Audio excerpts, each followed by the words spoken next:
구독, 좋아요, 알림 설정, 댓글까지 부탁드리겠습니다. 자, 부실 위협 사업장이 지금 역대 최대이고 GS 영업정지 나왔던데 어떤 상황인가요? 저번에 멤버십 때 잠깐 말씀을 드리긴 했었는데 이야기가 바뀌었어요. 그때 무슨 이야기를 했었냐? 부실 시공 GS 건설 여기에 영업정지 1개월 나왔다. 이런 이야기 했었죠. 가당키나 하냐 영업정지 1개월이. 그렇잖아요. 그냥 무너진 게 아니고 불량 자재를 통해서 무너진 거죠. 철근이 누락이 굉장히 심각했죠. 그래서 무너진 곳이 지하주차장이고 요 주차장이 무너지면서 요 위쪽에 있던 놀이터가 위험할 뻔했죠. 조금만 더 늦게 무너졌으면요, 완공됐다 해가지고 들어갔는데 애들 놀다 무너졌으면 큰일 날 뻔했어요. 근데 영업정지 1개월? 웃기지도 않는 소리죠. 그러니까 GS건설 악재가 해소됐다, 오히려 강세가 나타났습니다. 근데 이건 말도 안 되는 소리라고 그랬죠. 왜?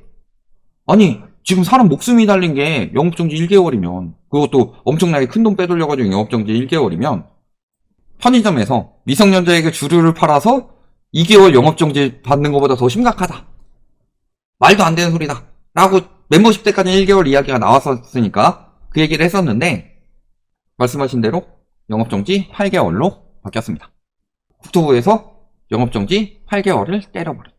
범단 아파트 지하주차장 붕괴 사고의 부실시공 책임으로 GS건설이 국토교통부로부터 8개월 영업정지 처분을 받았다. 이게 법적 대응을 예고를 했다.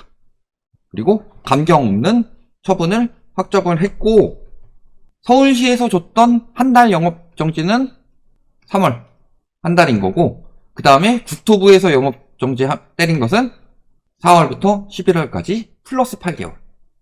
그러니까 1개월 플러스 8개월 해서 현재 9개월 이런 상황인 거고, 최장은 10개월도 가능할 수 있었다. 여기에 이제 서울시가 안전점검 불성실 수행 혐의까지 하면은 1개월 또 추가가 돼서 최장 10개월까지 갈 수 있다. 좀 작살 나는 거죠. 기사를 하나 보시면요, 영업정지 8개월 철퇴에 지금 반발해서 소송전을 예고를 하고 있다, 이런 상황인데, 저런 식으로 개판으로 짓고서 작년에 매출이 13조 4천억으로 역대 최대를 기록하고 있었다. 그러니까 무너지게 대충 지었어요. 그런데 가격은 엄청나게 비싸게 받았죠. 그러니까 매출이 저렇게 많이 나온 거예요. 그렇게 저렇게 많은 매출을 끌어내면서 수익을 내고 있었는데, 그 상황에서 부실 자재 혹은 굉장히 빠르게 공기 단축하고 막 이런 것들이 있었죠. 그래서 뭐 GS건설 이야기 보시면요, 지금 검단 자이는 지하주차장이 무너졌다 뿐만이 아니라 뭐 저기 흑석자일 이런 데는 막 천장에서 물 새죠. 흑석이나 개포. 또 그 다음에 우중 콘크리트 타설, 비 오는데 콘크리트 타설하고 있어가지고 요걸로 또 신고 들어왔습니다. 계속 이런 식으로 했어요. 이거 왜 하는 거예요? 이거 하게 되면 콘크리트 단단하게 안 되는데 이런 거 왜 해요? 공기 단축하려고. 공기 단축하게 되면 뭐가 줄어요? 일단은 첫 번째로는 인건비가 줄고, 두 번째로는 뭐가 줄어요? 이자 비용이. 이런 거 하려고 지금 한 거잖아요. 개판으로 지어놓고서 작년에 공격적인 영업을 통해서 매출은 어마어마하게 늘렸다. 근데 지금 13조예요? 그러면은 현재 9개월, 서울시 1개월에 국토부 8개월. 여기에 서울시가 1+1으로 줄 수도 있죠. 만약에 10개월까지 영업 정지가 되면요, 작년에 매출이 13조라고 그랬어요? 그러면은 1조 떼고 12조만 하더라도 한 달에 1조씩이죠. 매출이 몇 조가 날아가는 거예요? 9에서 10조 이상은 날아간다. 그러면 타격이 어마어마하겠죠. 예를 들어서 공사를 안 해요? 공사를 못 하죠. 영업을 못 하니까. 물론 그 전에 해놓은 것들은 하겠지만 새롭게 시작을 못 한다는 소리예요. 그러면은 예를 들어 일용직 노동자분들, 이분들은 안 쓰니까 인건비가 안 나가겠지만 현재 근무하고 있는 인원들은 어떻게 될까요? 계속적으로 지속적으로 나가는 고정비용이 있죠.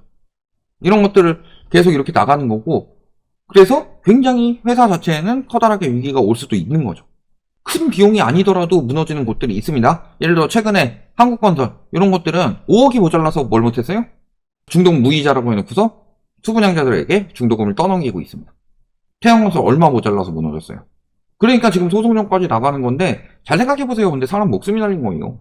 8개월이 과하다면 과하다 수 있겠지만요, 그 정도는 때려줘야지 건설사들도 이거 부실공사 하면은 작살 나겠구나. 이런 생각이 드는 거죠. 근데 부실공사가 저렇게 판을 치는 이유는 무엇 때문이라고 그랬어요? 선분양 제도 때문이라고 그랬죠. 선분양이에요. 홍보는 그럴듯하게 해. 내가 요 아파트를 짓는데 한 5억 정도를 때려 부어서 지을게. 되게 단단하게 잘 지을 거야. 어떤 자재를 쓰고 어떤 식으로 해가지고 어떤 인테리어를 하고 근데 땅값이 한 3억대. 요 집은 8억이니까 우리 조금만 남겨먹어서 8억 5천에 분양을 하자. 근데 이 선분양 제도에서 사람들이 막 몰리죠. 5천만 원만 남겨먹기 좀 그런데? 에이, 인건비 줄이고 이거저거 다 줄이고 3억이지요. 그러면은 5천만 원 남는 게 아니라 2억 5천이 남네? 매출이 5배로 늘어나죠. 이게 1000세대짜리면 2천억이나 플러스가 되는 거죠. 이게 현실이다. 물론 저기가 문제가 돼가지고 계속 막 영업정지를 맞는다든가 벌금을 세게 맞는다든가 이랬으면은 저런 식으로 장난질을 못 쳤을 테지만 여태까지는 안 그랬으니까. 그리고 집값이 올라가는 동안에는 수분양자들도 시시하잖아요. 아, 이 집에 하자일 때 집값 떨어져. 집값에 미친 사람들은 아, 우리 아파트에서 사람 뛰어내려 죽었다. 그래도 집값 걱정부터 하잖아요. 실질적으로 그게 굉장히 안타깝해야 되는데 내 집값 떨어질 것만 안타까운 사람들, 미쳐 돌아가는 사람들이 있어요. 그렇잖아요. 그런 것처럼 아, 층간소음이 심해, 부실 심해, 천장에서 물새, 아, 화장실에서 곰팡이 펴, 창틀에서 막 공사 제대로 안 돼가지고 바람 새어 들어와, 벽 타일 떨어졌어, 바닥에 공 놓으니까 바닥에 공 굴러가.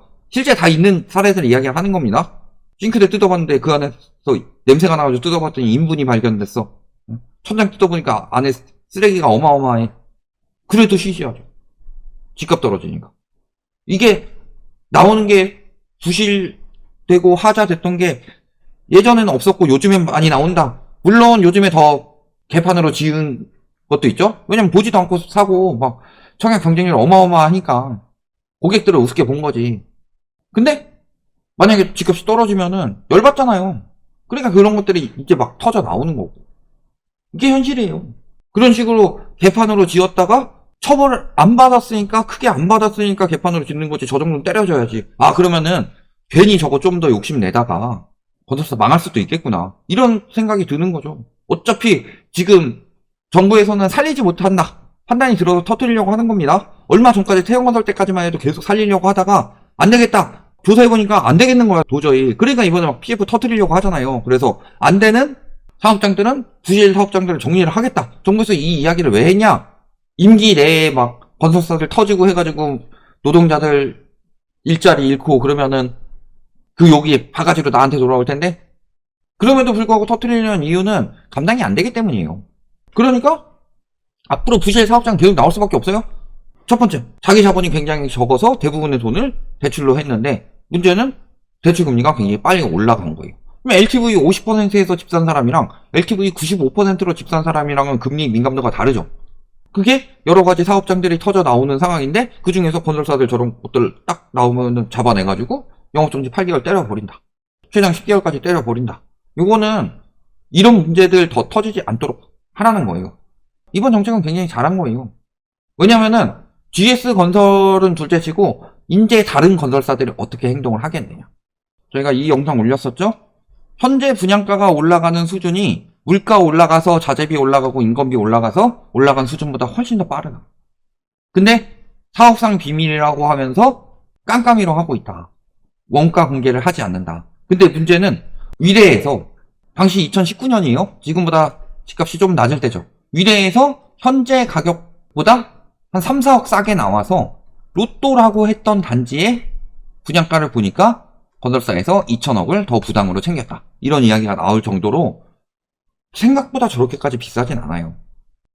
근데 거기서 더 남겨먹으려고 요거저거 했던 거지만 실질적으로 건설사들이 지금 가장 건설사들이 피해를 보고 있는 거는 그 원자재비 올라가는 거 아니에요. 원자재비는 언젠가 잡힐 수밖에 없는 거고 지금 실질적으로 뭐 예를 들어 그 시멘트 가격의 주 원료가 되는 유연탄 같은 경우는 가격 많이 떨어졌어요. 철근 가격도 떨어지고 있고. 근데 그 부분을 잘 생각해 보시면은 지금 건설사들이 현재 분양가 내에서 충분히 할 수가 있어요. 하고도 남어. 숨기고 있는 거지.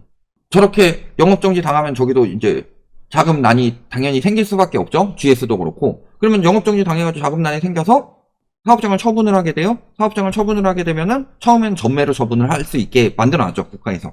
근데 지금 건설 경기 안 좋은데 누가 전매로 사겠냐. 태형건설도요, 지금 되게 안 좋은 사업장들 많다고 그랬어요?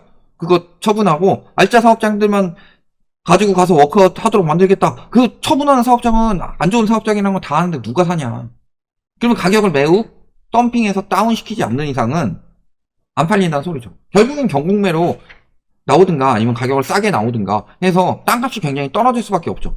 땅값 떨어지면 분양가도 떨어지는 거예요. 근데 저런 식으로 또 이야기를 하겠죠. 아, 저렇게 해서 영업정지하면은 뭐 하기 힘들고 뭐 부담 늘어나고 그러니까 이게 분양가에 반영돼서 분양가 올라간다. 또 이딴 기사 쓰는 인간들 분명히 나올 것 같긴 합니다. 근데 전혀 그런 부분 생각하실 필요 없이 분양가 떨어질 수밖에 없는 거고 우리가 낸 만큼은 적어도 해야 되지 않냐. 층간소음 안 나게 한다고 모델하우스 보여줘놓고서 막상 들어가면 층간소음 나면은 그거는 허위 광고 아니에요. 이번에 하나 시작됐으니까 좋은 정책 나온 거예요. 드디어. 다른 건 모르겠지만 잘못된 거 해가지고 형량 세게 때리는 건 잘하고 있다. 이런 부분 잘 생각해 보시면은 이번에 영업정지로 인해서 건설사들 붕괴는 더 많이 나올 수밖에 없는 상황이고 GS가 영업정지 당하면 하청도 마찬가지예요. GS에서 하청받는 곳들도 굉장히 많이 힘들어질 수가 있죠. 가뜩이나 지금 부동산 상승기에 과잉되게 들어왔던 많은 건설업들이 어느 정도 정리가 많이 될 것이고 그러면은 당연히 땅값 떨어질 수밖에 없는 상황이고 그렇게 될 거고요. 그래서 건설사 붕괴, 분양가 정상화 이런 것들은 더 빨라질 수밖에 없다. 이렇게 보시면 되겠습니다.